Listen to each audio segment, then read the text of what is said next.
Good afternoon, everybody, and thanks very much for joining us here this afternoon. Can I just start by acknowledging the traditional owners of the lands at which we gather and pay my respects to elders past, present and emerging. It's really great for us to be here in Gladstone doing this event. As Nicole mentioned, it's a pretty big deal in that each year, November, Transmission Network Forum, we get quite a big turn up to that event in Brisbane, but increasingly a lot of our focus and attention is drifting to this part of our network. It's always been a really important part of the transmission system here in Queensland. The history of our statewide grid is it started from basically from Gladstone and peeled out to the north and to the south and hooked up what were previously remote southern and northern grids to become the statewide grid. So it is, in many respects, the start of where Powerlink's network really became a statewide grid. And I'll talk you through why it's important to us going forward. Now, for all the veterans in the room, you all know that, this diagram all too well.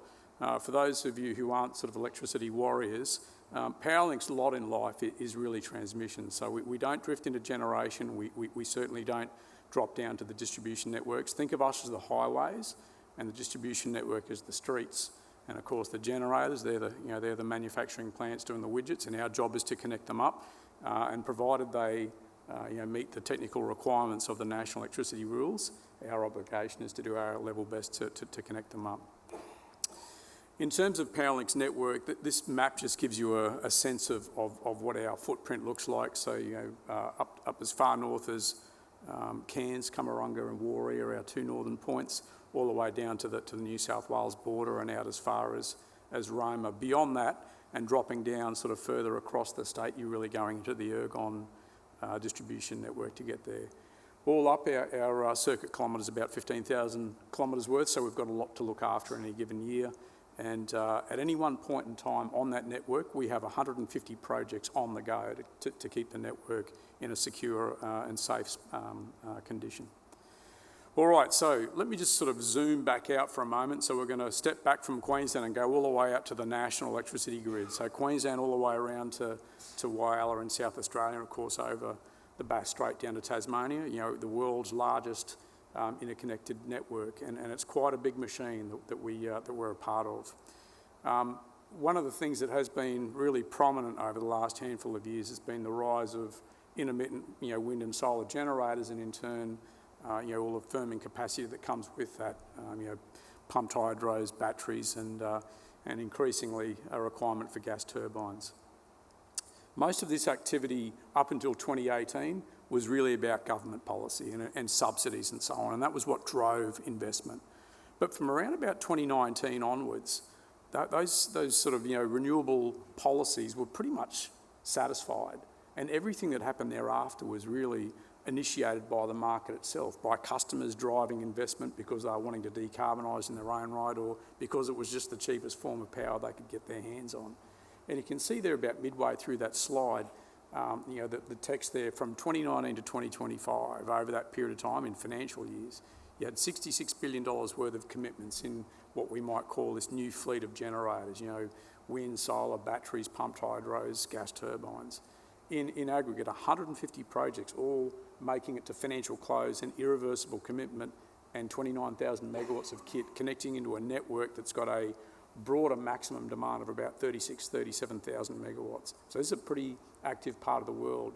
And the key thing here is, and this chart just sort of shows it to you, the number of ASX companies that committed to decarbonising their footprint. That's been a big driver of a lot of this activity. At the same time too, mums and dads have been making their own investments in rooftop solar PV. So here in Queensland, we have the highest take-up rate of rooftop solar in the world. Over 50% of detached homes have installed a rooftop solar PV, and I've got some stats on how big they are, which I'll walk through a bit later on. So when you stand back and look at our national electricity market, so the world sort of deregulated back in 1998, and we handed over to the market to dictate what would invest, and we saw the last of our coal generators commitments in the mid-2000s. There was a stream of gas generators, and then you can see the renewable, it was pretty much a super cycle, so a massive amount of project investment commitments up and down the east coast of Australia, and of course all the firming capacity that starts to go with that. So all up a lot of activity. Now, where was that all happening? Those little dots there give you on the x-axis. There you've got the states. The y-axis, you can see megawatts. So those dots just show the maximum demand for each state, and you can see here the renewable investments by region. And Queensland's been, reasonably successful in terms of developing new projects. It's a good state to invest in. The renewable resources are good. The transmission utility is excellent. I wouldn't have to say that, wouldn't I? But you can also see there was a real change in when people were hitting. It was around about 2020 when from there onwards when renewables really started getting ahead of steam here in Queensland. That coincided with when I started at Powerlink. I'd love to say it was because of it, but it was just a coincidence, of course. But it's certainly been a busy part of the country. So with that in mind, when we sat back and looked at what was the flow of investments, where we could see the markets driving, how would we best accommodate that in our network, and our 2021-22 system planning went to starting to think about getting a really strong transmission backbone alongside the existing 275 kV backbone, but instead going up a notch and going to 500 kV. So the idea was we would start around Haleys on the Western Downs, which is a very important node for us, streaming up to Waluga, just north of Gympie, up to Gladstone, which is probably our other main node. So our two main nodes in the state, Haleys on the Western Downs and Gladstone here in central Queensland. Then up to Townsville, out to Hughenden, where there's obviously an enormous amount of resources out there, whether it's wind, solar, or generator hosting capacity, and then of course the copper string extension out to Mount Isa. So that was the plan. The thing about plans, though, you always need to make sure don't fall in love with a plan, in the presence of alternate information. I'll just walk you through what we were staring at inside our organisation. Bearing in mind, Powerlink, we're literally a benevolent utility. We are here to serve Queenslanders. We don't have any aspirations of building big asset bases or making shareholders rich. We're all about making sure that we get a sustainable business going and serve the best interests of Queenslanders. So when we came up with that plan, this is what we could see. The lead order time for a 275 kV transformer, and think of this as just an avatar to all the things that you need to build a transmission system. But we'll just pick on a transformer as being a pretty helpful marker for you. And the cost at the time was about $3 million. Then, of course, the Ukraine war hit. We started to see the grinding impacts or the lagging impacts of the COVID-19 pandemic. And all of a sudden, this is the world we were in, where our lead order times have gone from 14, 15, 16 months out to 4 years and 9 months. In addition to that, if you think about the cost, we started out around $3.5 million. If it went up at CPI over that period of time, you're talking about 27%. So the first thing we did, start to really look carefully at that bottom link, the one between Haleys out to Barumba and up to Waluga. And we convinced ourselves we could actually get away with doing that at 275 kV, which would shed a lot of costs out. That's the first thing. Secondly, we worked out we could move that 500 kV line from Gladstone directly into Haleys, and remove 400 kilometres of east-west interconnectors at 275 kV, which would save a couple of $1 billion. We knew we had to really focus on central Queensland. So there's a whole range of reasons for that. Most importantly, though, is we've got ageing coal generators. Now, we can be a bit early with our transmission, but we can't be late. The risks around transmission being not ready for a coal plant closure or unit closures or unit mothballing is a sort of a terrifying prospect when you're sitting inside our control rooms. There's an awful lot at stake. So we can be a bit early, we sure as hell can't be late. And we'll need synchronous condensers as well in the mix to make sure we've got a minimum level of fault current so our control systems can see in the night, so to speak. In 2025, as we stared more at this, we realised that link between Gladstone and Townsville was just simply going to be unaffordable. The numbers were running away from us. As we could see numbers coming through in the southern markets, we knew it was no longer making sense. And we convinced ourselves we could get away with it as long as we were a lot more accurate with our generation sightings.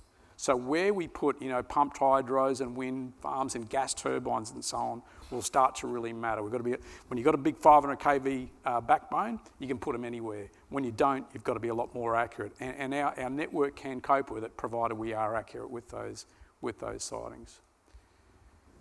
And I guess the other thing we need to be really ever mindful of, just down the bottom there you'll see, I'll just bring that up again. So when you're thinking about central to southern Queensland, we have 3 coastal circuits side by side. They are thermally constrained. But there are things we can do with those existing transmission lines. I'll show you a party trick on some of that a little bit later on, all going well, time permitting.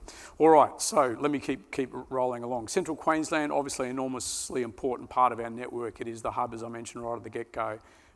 There's the largest load outside of the southeast corner at 1.1 gigawatts, and of course 20 to 25% of the state's power supply comes from this part of the world. We've got a couple of coal-fired power stations that have got closure dates out into the future. When those machines close is sort of course, anyone's guess, and I don't want to start sort of speculating here. What I do know is there's an awful lot of generation project proposals, whether they're gas turbines, wind, solar, batteries, pumped hydros, you name it. There's plenty of replacement capacity capable of getting in to our network in this part of the world. We just need to make sure the corridors and the highways are ready for them. One of the things I can tell you at the moment is too, our power system is not ready for any of the coal generators to go yet. So we do need to do a bit of work, but at the same time too, everything in balance, right?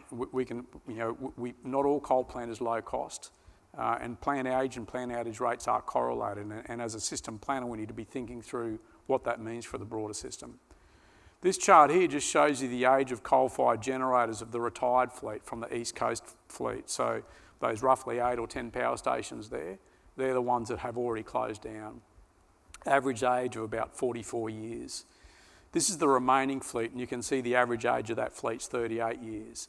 So, and these are pretty important numbers when you're sitting back and thinking about these machines and how they react in the marketplace and what their longevity is. And I can sort of say to you, when you think about these coal-fired power stations, this chart here shows you the sort of the outage rates. The y-axis has the outage rates in percentage, and the x-axis has the plant by age, so in quarters. So if you think about it, when we built these power stations back in our Queensland Electricity Commission era, they had an engineering design life of 30 years. When you were involved in a merger and acquisition of them in the 90s and 2000s, you'd plug 50 years into a spreadsheet with a little acronym underneath saying IBG, UBG, I'll be gone, you'll be gone. But we're now at that point where we're starting to see what that looks like. And what I can tell you is when you sit there, rack and stack every single coal-fired generator in the NEM according to their age and their outage rates over the last 20 years, this is what it looks like. So you can see there is a classic bathtub curve, and as those plants get older, mostly, their outage rates start to rise, and that becomes a problem for the power system. Now, there are a couple of outliers. So there's Gladstone, by the way. So it's right on the average line. A couple of outliers, though, Tarong and Stanwell are freakish power stations, both of them in the Guinness Book of World Records at different points in time. Stanwell still in there as with the record of the world's most reliable power station, and of course that maintenance guarantee that Bryson had just mentioned in his address is actually pretty important, right? If you're trying to keep these coal generators in tip-top shape to be able to manage the current conditions, it will be important. At the same time, there are a lot of headwinds facing all of the non-flexible plants in the system. This chart here shows you the price of installing a rooftop solar PV on your rooftop at home anywhere here in Queensland, starting in 2009 out to last year's numbers. So it's got a lot cheaper. And as they've got cheaper, the size of rooftop PVs going on rooftops has got ever larger. And let me assure you, at the moment, the average rooftop solar, 11.4 kilowatts. That's a mini power station going on a rooftop, right? It's a lot for the power system to handle. And with the highest take-up rates in the world, you can imagine it ends up tallying up to being a lot of capacity. So you've got 7,000 megawatts of rooftop solar here in Queensland in a system with an 11,000 megawatt peak demand. So it's a lot of rooftop solar to manage, and it doesn't respond to prices, and mostly doesn't it just produces when there's sun around and doesn't respond to the market operator signals. As a result of this, what we see in the mild months is our baseload market contracting. Now, on that previous slide where I showed you the size of rooftop solar, it was about 2017 where they really started taking off in size and exceeding the average output of a home. And you can see from here, I've just shown you the daily electricity consumption that we see, in a control room at PowerLink in a typical day in September. And I'll show you what's happened since then as those rooftop PVs are getting larger and larger. So you can see there that duck curve becoming very, very clear. And of course, it means our baseload market is contracting. So that's another headwind facing, inflexible generators and coal-fired generators in particular. So with that sort of dynamic happening, knowing we've got these aging coal-fired generators at the margins, and some of them being quite high-cost generators as well, we do need to think through as a network and transmission system operator to think about how we best map out the power system to be able to accommodate the changing of a guard from one set of generators to a new set of generators. And right now, the lowest cost replacement is generally taken to be wind and solar with a bunch of dispatchable plants. And you don't need to take my word for it. You need to just sit back and think of that first chart. $66 billion worth of kit in the last 6 or 7 years. That's what the market's actually delivering. Wind, solar, batteries, gas turbines, pumped hydro. That's where the money's going. And that will continue so long as the economics continue to look roughly like this. So this chart here tells you just the unit cost of the various plan options. You can see on the left-hand side there you've got wind and solar. On the right-hand side you've got a combined cycle gas turbine, a CCGT, and a coal-fired generator. So they're new machines. Now, obviously, wind and solar aren't compatible with or comparable to a coal plant. A coal plant is very well behaved. So you need these, sort of firming capacities added onto those numbers, but you don't need to be a rocket scientist to add those numbers together and realise that's why the money's going where it's going. For our part at PowerLink, over the course of the last handful of years, we've connected up about 44 renewable generators so far. Some of those are still in flight, 9,600 megawatts worth. Right now, we have over 100 projects actively trying to reach financial close and connect into our network. 40,000 odd megawatts worth, way more than we need, and there will be high casualty rates. So for those of you who see projects all around you, they're not all going to get up. They won't, they can't. The average success rate of projects at the moment is around about 20% over about a 2 or a 3 year window. And there's so it's a busy market, but there's also it's not an easy market. When we think about Central Queensland and our existing network, they're the projects that we can see on our dashboard at the moment, at varying stages of development and trying to reach financial close. Again, not all of them are going to get up, but some of them certainly will. From a statewide perspective, on that y-axis there, you can see sum of capacity, and those red lines give you just a rough proxy for what we think you need in the statewide grid between now and 2032.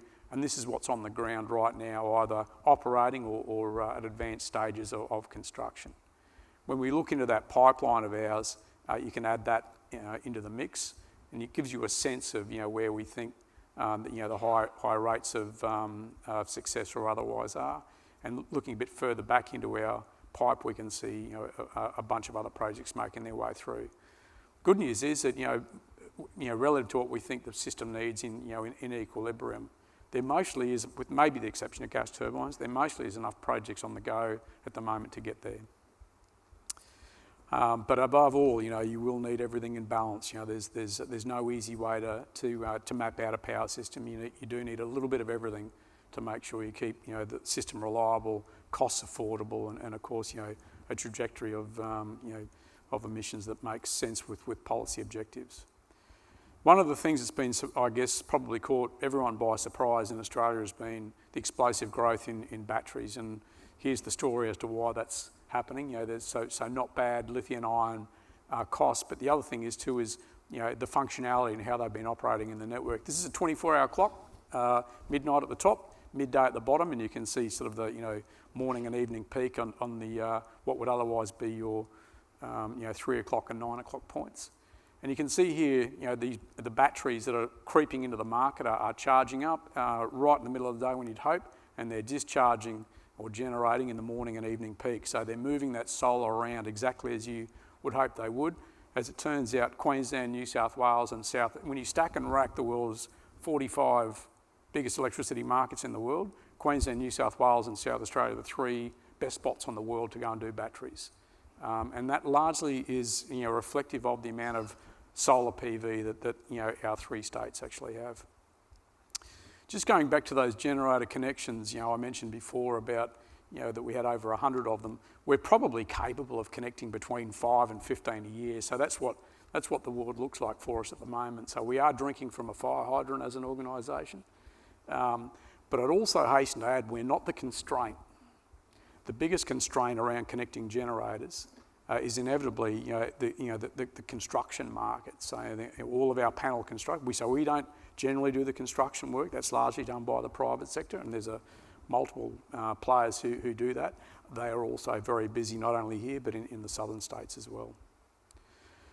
Just to finish off, I thought I'd just talk you through, we've been facing all these cost pressures, and particularly in transmission equipment, in the construction market for labour and so on. And there's a lot of stuff that we need to do in the background to try and make sure that, the old definition of insanity, make sure we avoid it. Doing the same thing, expecting a different outcome. So, and there's a couple of things that have been really important to us. So, one of the things that we do at Powerlink, and we're one of the few utilities in the world that do this, live lines and live substation maintenance. That gives our network maximum availability for connecting generators. With real-time line ratings is something that we're starting to experiment. We got together with the Bureau of Meteorology a couple of years ago, set up a couple of teams, and they went around and looked around for some mobile weather stations that we could mount on our transmission lines at various points. Now, and I'll just show you what it means for utilisation of our existing assets. And you remember I referred earlier to the lines between Gladstone and southern Queensland being thermally constrained. Okay, so if we're just using a simple seasonal line ratings, let's just say, a 275 kV line, so you can move 1,500 megawatts of power around in summer, 1,900 in winter, 1,700 in the mild seasons. If you were thinking about what you could accommodate with wind and solar generation, it'd be of that order. So around about call it 1,000 megawatts of solar and about 2,000 megawatts of wind. If we line mount a weather station, which by the way we've done, we line mount the weather station. Every 4 seconds it sends all the data that we need back to our control systems in Virginia, in Brisbane, and actually rate that line on a real-time basis, then rerun the big number crunching to come up with what the world looks like. You can see here you can get sort of an extra 50% of capacity out of the 2 technologies, and a 40% increase in the productivity of the line. So to us, that's a really important thing that we're pursuing with great gusto at the moment. It avoids us having to build new lines in the first place, and the ones that we do, we make sure we've got this option available. The wide area monitoring, protection and control is something that we've spent a lot of time on. We were the second utility, so there's 2 utilities in the world that do live substation, EDF in France and Powerlink in Australia. Wide area monitoring, protection and control was the first utility in the world that did that was Southern Cal Edison in California. Second utility in the world, Powerlink. What we do is we end up with these panels that actually enable us to do post-contingent switching of our network. So just to give you a really simple example, if we had a transmission line running along a particular area of our network, and in particular, Central Southern's a very good example, if we see lightning coming through the corridors, quite often we'll have to start to run back on one line to make sure we've got a contingent capacity to deal with a direct lightning strike. With a WAMPAC panel, if we can get them working and responding within 160 milliseconds of a lightning strike event, we can do post-contingent switching. In other words, we can leave all 3 lines running flat out, and provided they can switch within 160 milliseconds to move power around in different ways, we can keep the circuitry available the whole time. Our teams have got those panels working at 120 milliseconds, and we've started to roll those out all over the state. So again, from a availability of the network perspective, it's absolutely pioneering stuff. We've got a line phase lifter which can peel a line apart while we do some maintenance on it. Line stringing, we've of course won an innovation award with the AFR last year for the longest line stringing by a drone in Asia Pacific. We've got a robotic spacer installer that's been working pretty well. By the way, it hasn't worked well everywhere, but we're getting better at it. And with our concrete sensors, so ordinarily when you're building a transmission tower, right, you've got 4 footings for the tower. You drop the cement in, and you've got to wait for about 28 days was the old rule of thumb before that cement would cure. We put these sensors in, and we were finding that quite often cement was ready to go in 60 hours. It had reached its optimal strength. The cost that cuts out of a project is immeasurable. I'm sure you understand. Time is just a big cost with these transmission projects. Anything we can do to crunch those is really important. Ladies and gentlemen, I thought I'd finish off, and I don't know how we're going with time, you guys. Is that okay? All right, let me just finish off with looking through the lens of the trilemma and how to think about energy policy. You'll see energy policy change over time, and lots of my colleagues out there in various sort of networks and generators and retailers will complain about policy uncertainty. There's no policy uncertainty, there's policy predictability if you understand the context. Policy is actually quite predictable if you look through that lens of the trilemma, and I'll add in a new line to it in a moment. So if you think about policy in our country, it started out in 1998, the national electricity market was all about affordability. We had a sort of an oversupplied system and prices were too high. We then sort of had this 2000, back in 2000, John Howard and his team came out with the 2% renewable energy target, the world's first renewable target as it was. And of course here in Queensland, the 13% gas electricity scheme, which unleashed, of course, the whole LNG industry here in Queensland. In 2004, we had blackouts in southeast Queensland with the Somerville inquiry, and all of a sudden we had to go and sort out our networks and make sure they were a lot more resilient. Over a period of time, we ended up with an expanded renewable energy target with the Kevin 07 campaign, and of course, the Rudd government forming power and changing that in that sustainability leg. We then had the rooftop solar feed-in tariffs, and in 2011 we had a carbon price pass through Parliament. As prices started rising as a combination of the network sort of so-called gold plating as it was in the day, and the carbon prices attaching onto wholesale markets, we all of a sudden we had the carbon price removed from our policy settings. From there we had the 2016 South Australia Black System event. Alan Finkel tried to drag everyone back towards the centre, and then of course we had the Hazelwood coal plant exit with 5 months notice, and we really got to see what it was like when you're not prepared for a coal plant, an ageing coal plant, leave the market. From there, of course, we had the 2018 to 2021 renewable super cycle where it all of a sudden felt doable.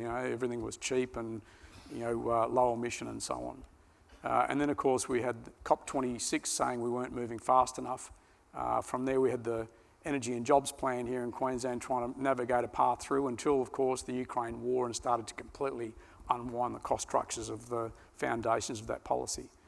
From there, we ended up with the capacity investment scheme from the Commonwealth trying to sort of drag us back and keep the ball rolling on low emissions tech. And then, of course, we've had these global supply chain shocks starting to really bind on the industry. And now, more importantly than ever, and the thing that we're most focused on, I guess, when we think about the network we're operating in and the impacts is we need to be really mindful of how we as an industry and a network operator behave in the community, and of course, policy is adjusting to that accordingly. I'm sure you've all seen those changes. Ladies and gentlemen, I might pull up my shift at this point, and I'm going to hand over to my colleague. In fact, I look like I'm going to hand back to Nicole. So thanks very much. I'll be back for questions later on.